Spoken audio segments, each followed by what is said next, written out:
Nous sommes rendus dans notre lecture au chapitre 12 de l'évangile de Marc. Je vous invite à lire le début de ce chapitre. Marc chapitre 12 au verset 1.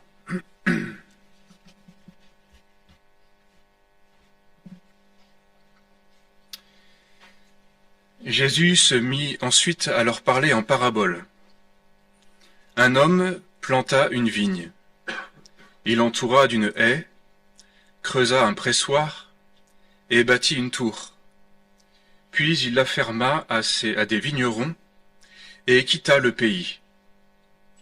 Au temps de la récolte, il envoya un serviteur vers les vignerons pour recevoir d'eux une part du produit de la vigne.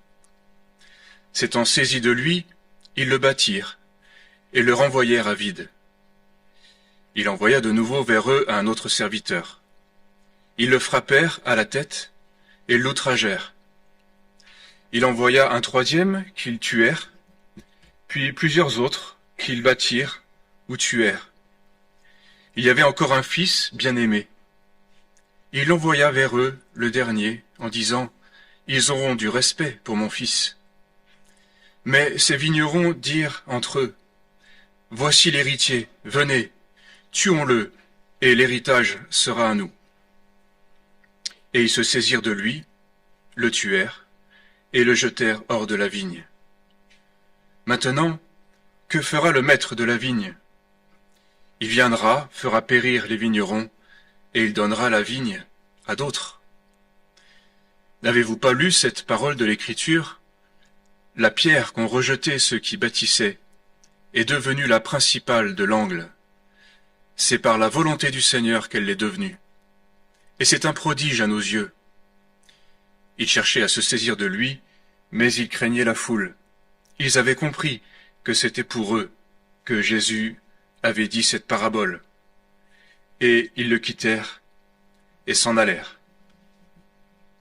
S'arrêter là.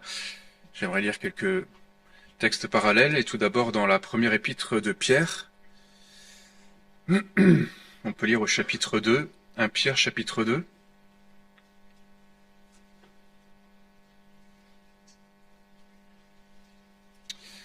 Rejetant donc toute méchanceté et toute ruse, la dissimulation, l'envie et toute médisance, et désirez comme des enfants nouveau-nés le lait spirituel et pur, afin que par lui vous croissiez pour le salut, si vous avez goûté que le Seigneur est bon. Approchez-vous de lui, pierre vivante, rejetée par les hommes, mais choisie et précieuse devant Dieu.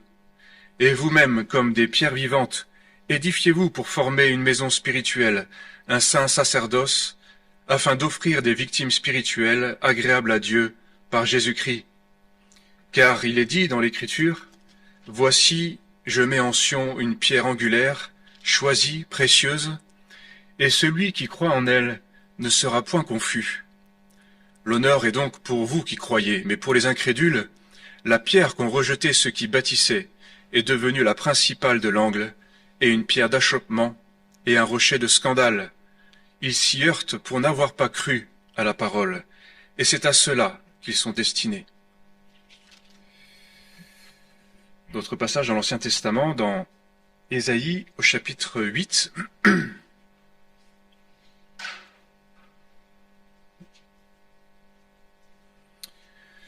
On peut lire à partir du verset 9, Ésaïe 8, verset 9. Poussez des cris de guerre, peuple, et vous serez brisés. Prêtez l'oreille, vous tous qui habitez au loin, préparez-vous au combat, et vous serez brisés. Préparez-vous au combat, et vous serez brisés. Formez des projets, et ils seront anéantis. Donnez des ordres, et ils seront sans effet. Car Dieu est avec nous. Ainsi m'a parlé l'Éternel quand sa main me saisit et qu'il m'avertit de ne pas marcher dans la voie de ce peuple. N'appelez pas conjuration tout ce que ce peuple appelle conjuration, ne craignez pas ce qu'il craint et ne soyez pas effrayés. C'est l'Éternel des armées que vous devez sanctifier. C'est lui que vous devez craindre et redouter, et il sera un sanctuaire, mais aussi une pierre d'achoppement, un rocher de scandale pour les deux maisons d'Israël, un filet et un piège pour les habitants de Jérusalem. Plusieurs trébucheront, ils tomberont et se briseront, ils seront enlacés et pris. enveloppe cet oracle, scelle cette révélation parmi mes disciples. Et un peu plus loin dans Ésaïe 28.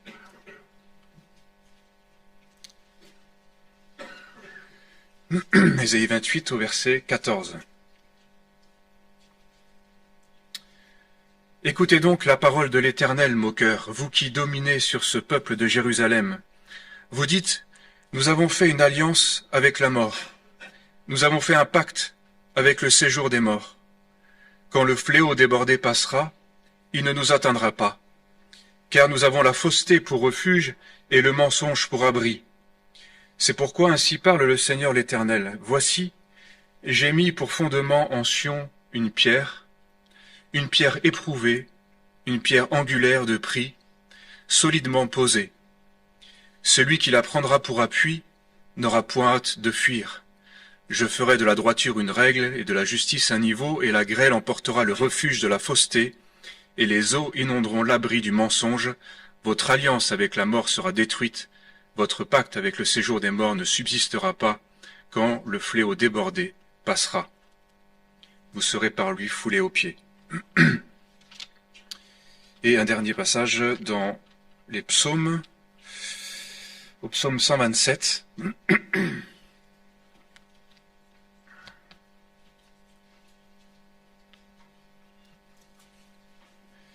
Psaume 127, Cantique des degrés de Salomon.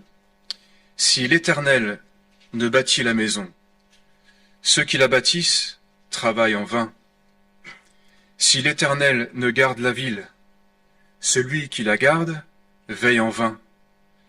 En vain vous vous levez de bon matin, vous vous couchez tard, et vous mangez le pain de douleur. Il en donne autant à ses bien-aimés pendant leur sommeil.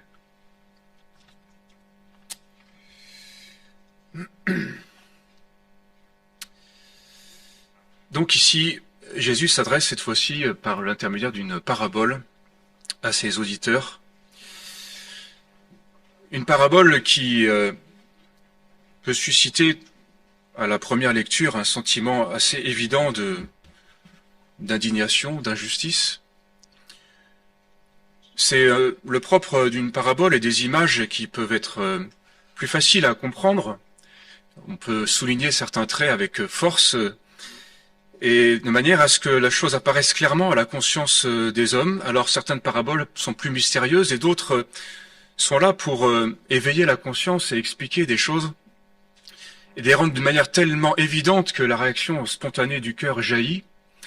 Quand j'ai lu cette parabole, ça m'a fait penser à cette parabole aussi et ce procédé qu'avait employé le prophète Nathan avec David pour lui montrer son péché. David était dans un aveuglement total sur lui-même. Il avait commis ce péché affreux de tuer le mari de la femme avec qui il avait couché. Et il était dans un tel aveuglement, de par sa convoitise et de sa position de puissance et de pouvoir, qu'il a fallu une parabole toute simple, expliquée par le prophète Nathan, pour lui ouvrir les yeux sur des réalités, sur la réalité de ce crime, de ce péché horrible. Et vous vous souvenez sûrement de l'histoire de cet homme riche qui reçoit un invité et qui va se servir chez le pauvre qui avait juste une brebis et qui va sacrifier la brebis pour l'offrir à l'invité. Et David s'indigne en disant « Mais cet homme mérite la mort ». Et Nathan va lui dire « Mais cet homme, c'est toi ».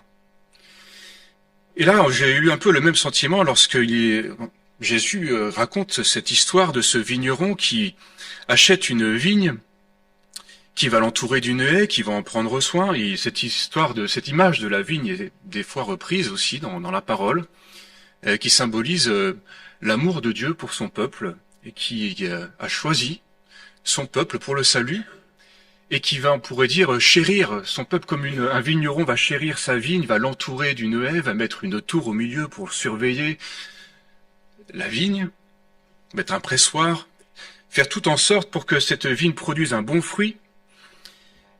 Il investit, il la soigne. Là, dans cette parabole, ce vigneron va ensuite la confier donc à des serviteurs en fermage pour qu'ils s'en occupent et puis donc retirer le produit de la vigne, puisque si un vigneron plante une vigne, c'est évidemment pour en retirer quelque chose, un bénéfice. On ne plante pas une vigne pour le plaisir de planter une vigne. Il est évident que le vigneron, le maître, le propriétaire de la vigne attendait que les serviteurs lui rendent une part du produit de la vigne. Et voilà que nous est raconté la réaction de ces serviteurs lorsque les premiers messagers sont envoyés pour récupérer le produit de la vigne.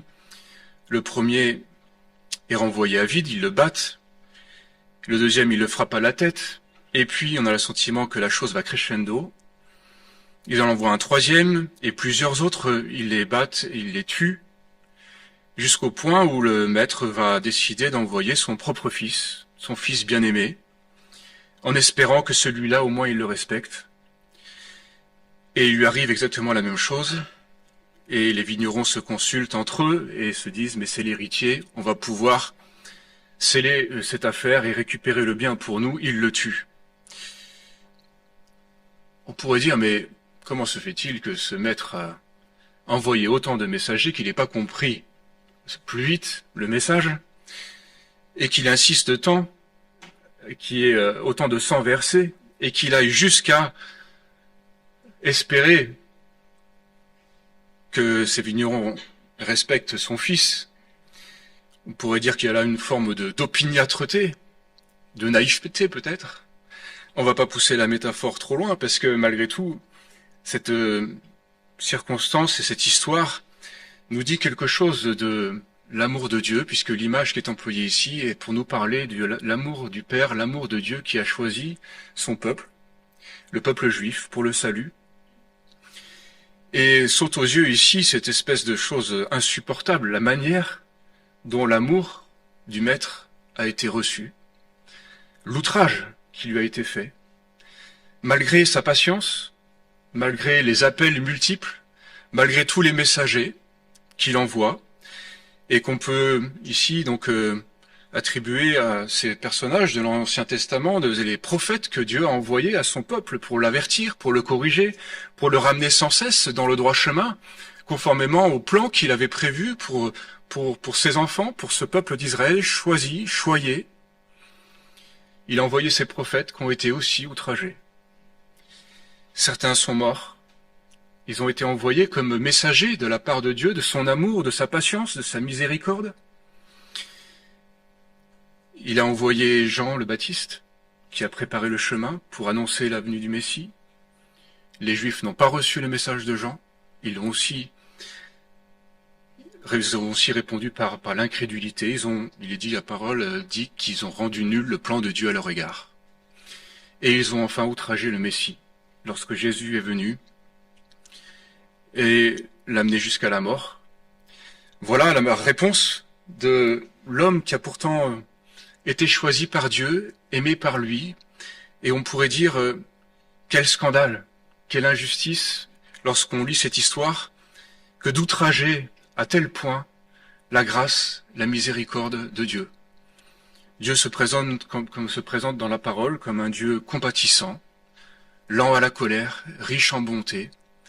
Et cette histoire nous fait mesurer à quel point cette bonté, cette patience, cette persévérance est dans l'essence même de Dieu, dans ses attributs, et combien nous sommes aussi, en tant que croyants, si nous avons cru, c'est que nous avons été appelés par le Seigneur, ajoutés à ce peuple saint, choisi pour lui, aimé par lui.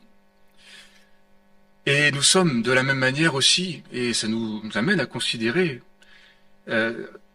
ce à quoi nous sommes au bénéfice de cette patience, de cette persévérance dans l'amour.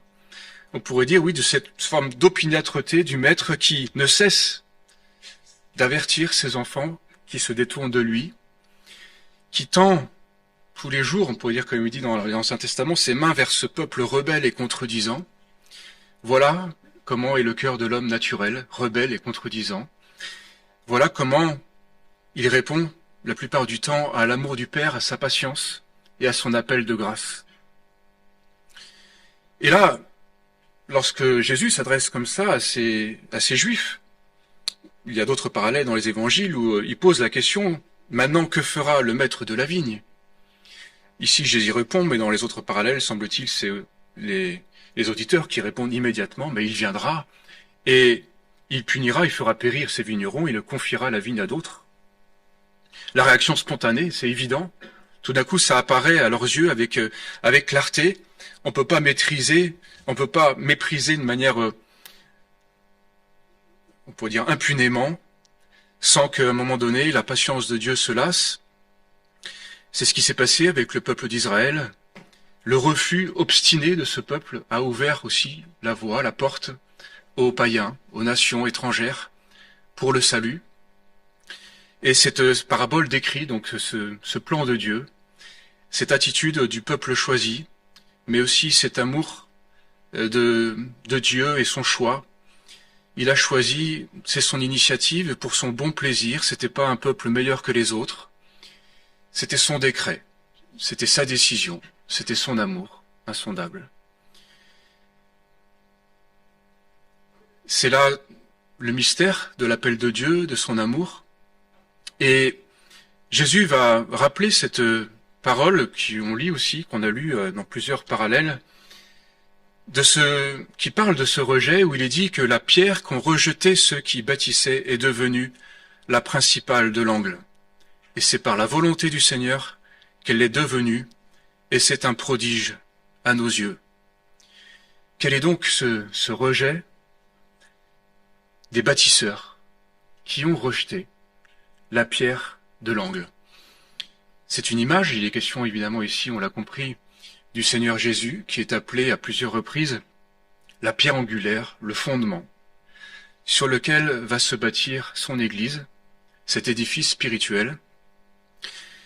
Et cette pierre qui est, semble-t-il, positionnée de manière à ce que tout l'édifice repose sur elle, pierre de l'angle, c'est-à-dire une place essentielle, fondamentale pour la construction,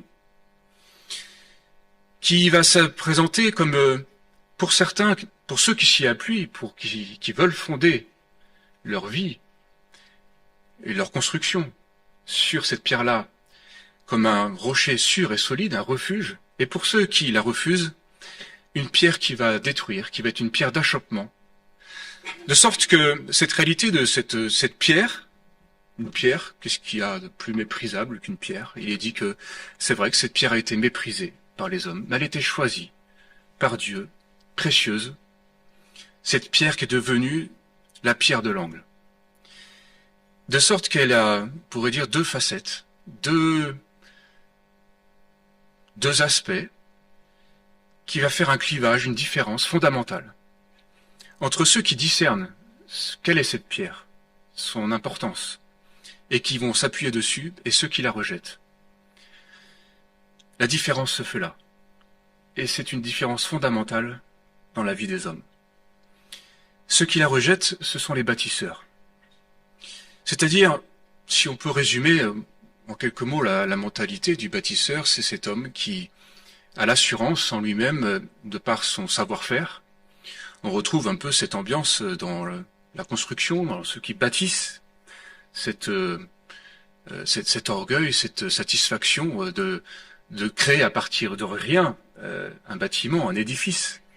Il y a quelque chose quand même, il faut reconnaître, de satisfaisant pour la chair, gratifiant de pouvoir dire voilà le fruit de mon œuvre, un bâtiment qui sort de terre, quelque chose de concret qui impressionne, et qui se repose sur tout un savoir-faire, des techniques. Et d'ailleurs, j'observe que dans le monde du bâtiment, on voit souvent cette mentalité se manifester. Les maçons, les constructeurs, quand ils présentent leur travail, ils savent toujours mieux que le collègue ou le concurrent, et ont toujours une meilleure technique, et jugent le travail des autres en relevant toutes les malfaçons et les erreurs, et chacun sait mieux par son expérience, par tout ce qu'il a acquis de savoir, de technique, et il y a un orgueil là derrière les bâtisseurs, le constructeur, qui est l'expression de l'orgueil de l'homme qui veut construire sa vie, qui veut se faire valoir, qui utilise toute son industrie, tout son savoir-faire, tous ses acquis, qui se repose dessus et qui veut bâtir, qui veut faire. La pierre de l'angle, la pierre qui est le fondement, est rejetée par les bâtisseurs. C'est comme s'il y a là une opposition radicale. La pierre angulaire et ce bâtiment qui va être construit dessus d'un autre ordre, n'a rien à voir avec les constructions humaines, elles sont opposées entre elles, de sorte que celui qui veut comprendre ces réalités qui sont mystérieuses, qui sont spirituelles, en s'appuyant sur son intelligence, ses acquis, comme je disais, et qui veut l'intégrer pour construire sa vie, pour en faire un atout supplémentaire, va être pris au dépourvu, et cet édifice est voué à la destruction, à la ruine.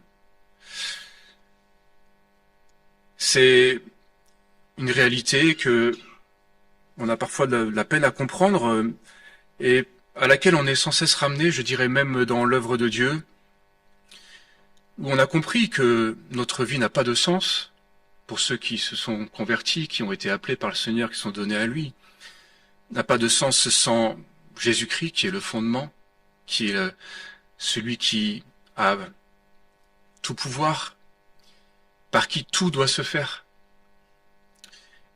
et qui seul donne la sécurité, la paix, parce qu'il faut réaliser que celui qui se confie dans son savoir-faire, dans son action, dans son orgueil, dans ses acquis, ne connaît pas ce repos et cette protection qui est promise à celui qui choisit de bâtir sur la pierre angulaire et qui la prend pour appui. Et c'est clairement décrit dans Ésaïe, les textes d'Ésaïe qu'on a lus, où il est dit que celui qui craint Dieu, qui ne craint pas ce que craignent les autres peuples, mais qui accepte de trouver refuge dans l'Éternel des armées, qui cherche à le sanctifier, qui le craint, alors l'Éternel sera pour lui un sanctuaire, mais pour ceux qui refusent ce refuge-là, alors l'Éternel sera une pierre d'achoppement, un rocher de scandale, pour ceux qui s'opposent à cela et qui cherchent un refuge ailleurs que dans le Seigneur Jésus. Et il y a tant de refuges qui sont les refuges des hommes, dans leur orgueil, dans leur connaissance, leur intelligence, ou les refuges aussi qu'ils peuvent trouver dans les idoles, dans la mort. On a lu aussi ce passage d'Ésaïe 28, de ceux qui ont cherché refuge dans la mort et qui ont tissé des pactes avec la mort dans l'espoir d'être protégés par elle, tissé des liens dans le mensonge, et qui ont bâti leur vie dessus. Alors il est dit que le fléau passera, ils seront dans la terreur et l'épouvante, dans une forme d'insécurité permanente, une fuite. On voit dans la vie des hommes ces conséquences terribles, une forme d'errance parfois, de ceux qui ont cru trouver refuge dans ces choses-là, dans ces puissances-là, mauvaises, et qui en récoltent le fruit, qui sont agités, qui ne peuvent pas tenir en place à un endroit, qui ont toujours un sentiment oppressant de devoir fuir, de devoir aller ailleurs, jamais en sécurité, jamais stable, jamais en paix intérieure. Ils ont refusé d'aller vers le véritable refuge, ils ont refusé cette pierre angulaire, et voilà qu'ils connaissent que tourment et insécurité. Celui qui accepte d'abandonner tous ces faux refuges et qui les dénonce, et qui comprend qu'il y a un seul refuge, c'est cette pierre angulaire qu'est Jésus-Christ, il est dit qu'il n'aura pas hâte de fuir s'il se repose dessus. C'est là la véritable assurance, c'est que nous pouvons perdre dès l'instant où nous perdons de vue cette sécurité qui nous est donnée, ce fondement pour toute notre vie, que ce soit dans la manière de mener notre vie, d'envisager notre avenir, notre carrière, tout ce que nous allons construire. Sur quoi allons-nous bâtir? Quel est le fondement de notre vie? Qui nous servons vraiment? Parce que c'est la chose la plus déterminante dans la vie d'un homme. Et nous avons entendu ces derniers soirs que nous pouvons faire des choses justes et bonnes dans l'œuvre de Dieu, motivées au départ par des bons arguments, par des bons sentiments. On peut donner des bonnes explications à nos projets, à nos désirs de construction, et c'est vrai que j'ai remarqué que même dans l'œuvre de Dieu, il y a des orientations qui nous sont données et qui nous amènent à construire aussi, à développer des choses, à bâtir, comme on l'a fait ici sur cette colline ou dans d'autres œuvres de la mission, et qui sont des choses bonnes et nécessaires en vue de l'œuvre de Dieu, conduites par lui, parfois de manière inattendue. Et je me suis aussi fait la réflexion et j'ai observé que c'était pas parce que le point de départ était bon, que ça a été conduit par Dieu, que ça a été vécu au départ dans une soumission de foi, une marche de foi, que pour autant, il n'y a pas ce piège et ce danger qu'à tout moment, l'homme récupère pour lui, dans sa manière de bâtir, d'œuvrer, ce qui a été donné par Dieu au départ dans un but précis, et qu'il y ajoute ses envies, ses convoitises, son savoir-faire, ses qualités, son dynamisme, et jusqu'à un point où les choses finissent par se mélanger et se pervertir. Parce qu'on perd de vue le fondement, il y a le fondement, il y a la manière dont on bâtit dessus, et le Seigneur est parfois obligé de nous ramener par des circonstances, par des messagers aussi, à cette prise de conscience qu'on a perdu de vue le fondement, et qu'on ne bâtit pas de la bonne manière, et qu'on a pris l'homme a pris le relais, son caractère a pris le relais, de sorte qu'il est conduit aussi dans une agitation, une fébrilité, une foule de désirs, d'envie, et puis de frustration, parce que quand ça va pas comme on veut, quand les choses se déroulent pas comme on a pensé, comme on a espéré, eh bien c'est la réaction qui va nous indiquer qu'il y a quelque chose de mauvais, et une motivation qui s'est mêlée à ce que pourtant Dieu a fait, Dieu a donné. Et j'ai observé dans ma propre vie, à un moment donné, dans les projets que l'on menait aussi chez moi, cette fragilité, cette fébrilité. Dans mon tempérament, je reconnais que je suis de la race, je crois, de ces bâtisseurs, de ceux qui aiment créer. J'ai même fait des études de génie civil à une époque avec en arrière-plan cette recherche, je pense, de satisfaction, de pouvoir contribuer à des constructions, voir l'ouvrage se réaliser quand ça part d'une conception et qu'on fait les plans et qu'on l'élabore et que au final ça va aboutir à quelque chose qui va être concret et qui il y a là une satisfaction personnelle qu'on y trouve et c'est gratifiant, c'est valorisant. Et je voyais que même dans l'œuvre de Dieu, ces choses pouvaient se mêler ou quand il y avait des projets, je m'enthousiasmais, je me laissais emporter par aussi cette envie de créer, d'avancer, de développer les choses et toujours avec des bonnes raisons, un peu comme on a vu l'autre soir, c'est comme ces vendeurs qui étaient dans le temple, qui étaient là pour des très bonnes raisons, ils rendaient service puisqu'il fallait bien que soulager les frères qui venaient adorer et leur vendre sur place ce qu'ils avaient besoin pour le sacrifice, plutôt qu'ils soient chargés tout le trajet de pigeons et d'animaux pour les sacrifices. Donc on peut toujours trouver des bonnes raisons et justifier notre manière de faire avec des raisons et des explications spirituelles. Mais au fond, à un moment donné, le Seigneur peut nous arrêter. Et j'ai vu que des projets, tout d'un coup, pouvaient être complètement compromis, menacés, s'arrêter. Et là, qu'est-ce qui se passe? Et on voit la réaction du cœur, si c'est de la frustration, de l'amertume, de l'irritation, de l'incompréhension. J'ai compris que il fallait que, pour dire, on changeait son fusil d'épaule, qu'il y avait quelque chose que j'avais perdu de vue. Dans ma réaction, le fait que ça me mène dans un tel état, c'est que j'avais pas compris ce que c'était vraiment bâtir sur le Seigneur, se confier en lui, de sorte que celui qui abandonne toutes on pourrait dire, ses envies, son savoir-faire, même son enthousiasme et son zèle, qui ne se confie plus dedans, mais qui accepte que ne sera construit que ce que le Seigneur construit, parce que nous avons lu que si l'Éternel ne bâtit la maison, ceux qui la bâtissent travaillent en vain. Et dit, mais en vain vous vous levez tôt, vous vous couchez tard, mais le Seigneur en donne autant à ses bien-aimés pendant qu'ils dorment. Si c'est son œuvre, si c'est sa construction, alors c'est plus la nôtre. Et il y a quelque chose à accepter là qui nécessite une purification du cœur et un renoncement, un dépouillement, dans lequel le Seigneur nous conduit et qu'il s'agit d'accepter pour que avoir cette certitude au fond du cœur et on pourrait dire cette sécurité qui parfois nous manque, lorsque nous cherchons à craindre avant tout le Seigneur, il est promis qu'il sera pour nous un sanctuaire. Le sanctuaire, c'est là où on est en présence de Dieu et on est en sécurité. Et ce passage m'avait parlé dans un moment d'agitation qui était le mien, de trouble, où je savais plus ce que je devais faire, je savais plus où j'en étais. Et le Seigneur m'a donné ce texte, « Crains Dieu, il sera pour toi un sanctuaire ».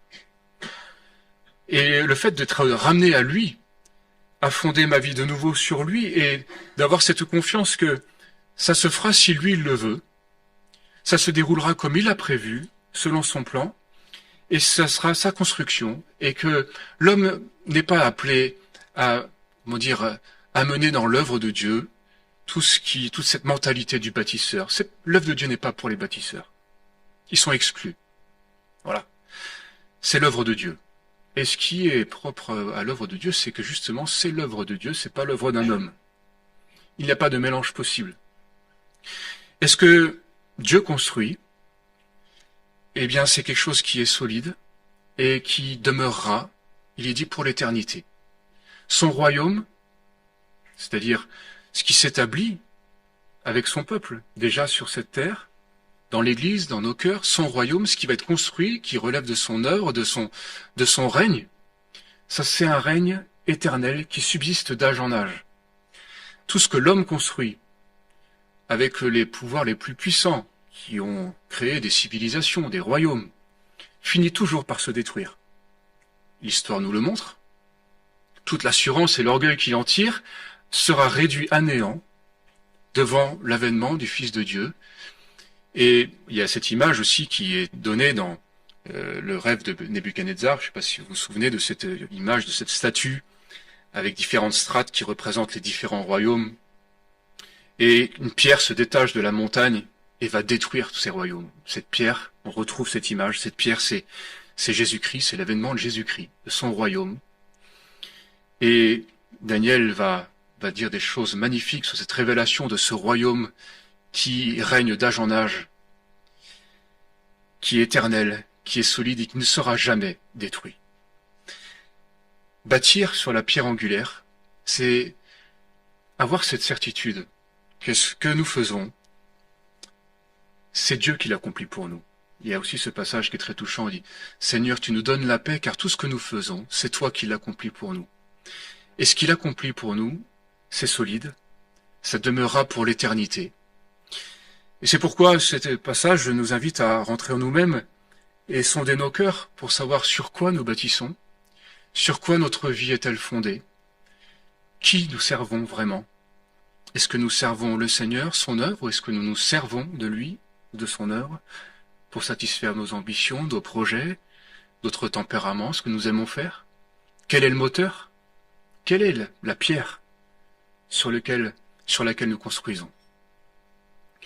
En tout cas, l'Église est cet édifice qui est bâti sur le fondement qui est Jésus-Christ. Il est la pierre angulaire.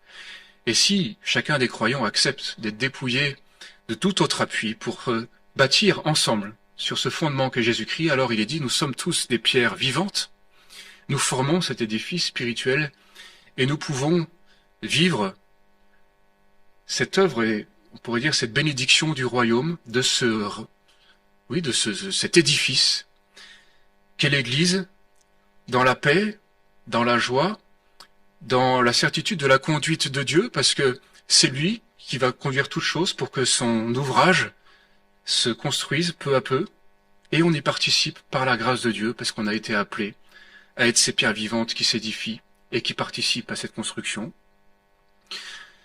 Il s'agit juste d'accepter de s'y livrer par la foi, d'abandonner tout autre refuge, tout autre appui, pour se fonder sur cette pierre angulaire qu'est Jésus-Christ. Jésus-Christ qui est le fondement de tout. Il est dit que c'est de lui, par lui et pour lui que sont toutes choses, que cette réalité et cette gloire nous soient à nouveau révélées pour que nous puissions comprendre dans nos propres vies, dans notre service, là où nous avons, on pourrait dire, perdu de vue le fondement, nous avons dévié, nous avons bâti peut-être autrement à côté. Il est dit tout ce qui est bâti aussi avec des matériaux vils, qui ne sont pas des matériaux nobles, ne passeront pas à l'épreuve du feu. Et donc, qu'est-ce que c'est bâtir sur le fondement? Qu'est-ce que c'est construire d'une manière spirituelle? Eh bien, c'est avant tout marcher par la foi, se tourner vers le Seigneur et lui faire confiance dans tout ce que nous entreprenons, que ce soit lui qui nous conduise, pas nos envies, pas nos projets, pas nos capacités, il n'est pas mal d'avoir des projets. Il n'est pas mal de vouloir des choses même dans l'œuvre de Dieu, mais il est dit qu'il y a dans le cœur de l'homme beaucoup de projets, mais c'est le dessein de l'Éternel qui s'accomplit. Et donc tout doit être vécu dans une dépendance entière, une soumission au Seigneur, dans la foi, que c'est lui qui fera fructifier, c'est lui qui édifiera son Église, et cette construction sera solide et sera pour l'éternité. Quelle joie, quelle gloire nous sommes appelés à recevoir au fond du cœur et à comprendre, de participer à cet ouvrage-là, que le Seigneur nous le révèle encore davantage. Je vous invite à prier.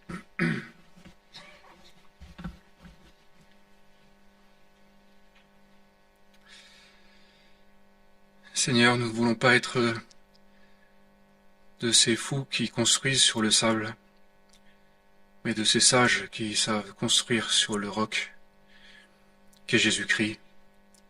C'est lui l'appui sûr et solide, c'est lui la pierre angulaire de prix, qui a pourtant été rejetée par les hommes, méprisée, mais qui est la perle de grand prix, qui est cette pierre sur laquelle tu veux construire ton Église. Nous te demandons pardon pour toutes les fois où nous avons voulu bâtir nous-mêmes dans cet orgueil des bâtisseurs, où nous avons voulu nous réaliser, construire notre vie, faire des projets en dehors de cette dépendance du Seigneur. Et nous reconnaissons que tout le fruit de cet orgueil n'est qu'agitation et finalement destruction. C'est pourquoi te prions d'avoir pitié de nous pour que nous trébuchions pas devant cette pierre, mais qu'au contraire, nous puissions la prendre pour appui, apprendre à marcher par la foi, dans cette dépendance, dans cette écoute permanente, revenir à toi quand tu nous arrêtes, accepter que tu nous reprennes, que tu nous corriges. Nous ne voulons pas prendre le risque de travailler en vain, de bâtir en vain, déployer notre zèle et notre énergie pour un résultat qui sera détruit, anéanti. Fais-nous la grâce de bâtir sur le roc. Et nous te remercions parce que ton édifice est un royaume éternel qui subsiste pour l'éternité. Et nous te prions de révéler encore à nos cœurs cette cité au solide fondement à laquelle nous appartenons. Que cette gloire, cette éternité réjouisse nos cœurs et que nous revenions sans cesse à ce fondement qu'est Jésus-Christ. Nous confessons ensemble que tout est de lui, par lui et pour lui. À lui soit la gloire. Amen.